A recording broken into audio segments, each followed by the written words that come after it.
Mesgi gražiai atrodome, juk esame tikrai... Jūs esat gerai išsilaikę vyrai. Taip. Ačiū Jums. Gal turit kokį receptą vieną kitą, kaip vat, amžių ta našta nepalėtė jūsų veidų? Tyčiojasi, mergiotė? Ne, gal net... Aš tarytum net neišgirdau, ką jinai pasakė. Čia dėl amžiaus.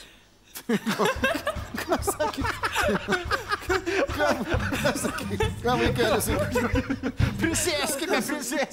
Netrukus pasirodys svečius. Kažką sakė, ką sakė? Ką sakė ta mergaitė? Aš nelabai suprantu, ką jis šneka. Sakiau, gerai atrodot. Va, super. Oi, kokia puikutė. Anukėlė svečius atėjo. Gerai. Kažko dryžuota, gal kalėjime sėdėjai. Gal pižamos nepasikeitus.